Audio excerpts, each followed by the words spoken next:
बिहार की सियासत में पंचायत चुनाव 2026 को लेकर हलचल अब तेज होती जा रही है। गांव की सरकार का पूरा समीकरण बदलने वाला है, क्योंकि इस बार आरक्षण का नया चक्र कई पुराने चेहरों की राजनीति जमीन खिसका सकता है, तो वहीं नए दावेदारों के लिए सत्ता के दरवाजे खोल सकता है।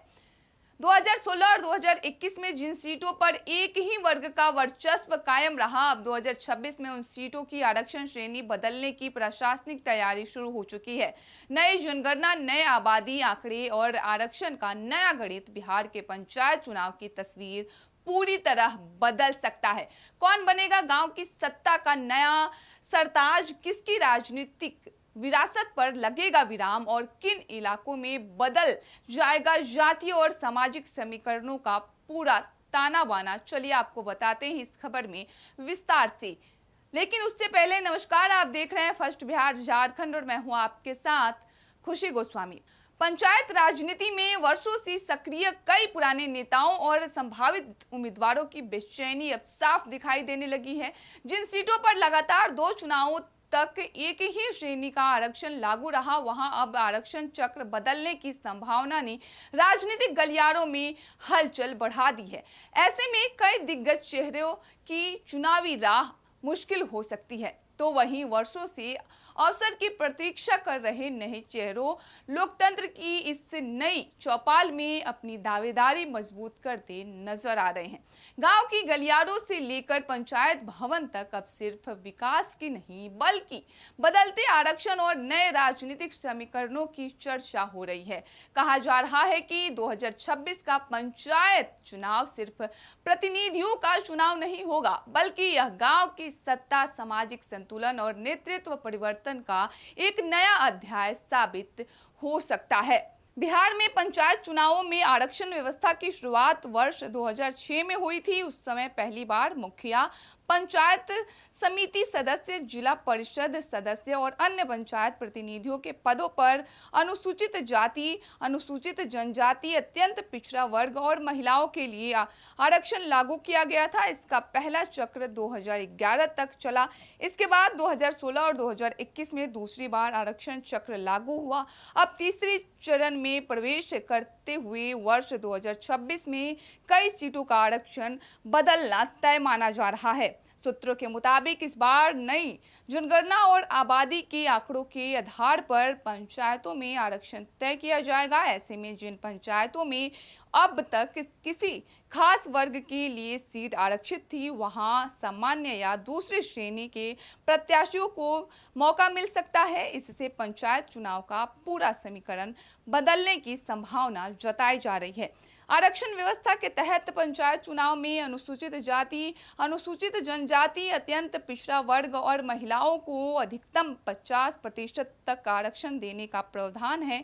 अनुसूचित जाति और अनुसूचित जनजाति को उनकी आबादी के अनुपात में सीटें आरक्षित की जाती है। उदाहरण के तौर पर यदि किसी पंचायत क्षेत्र में अनुसूचित जाति की आबादी 25% है, तो उसी अनुपात में पद आरक्षित किए जाते हैं। इसके अलावा अत्यंत पिछड़ा वर्ग को करीब 20% तक आरक्षण देने का प्रावधान लागू है।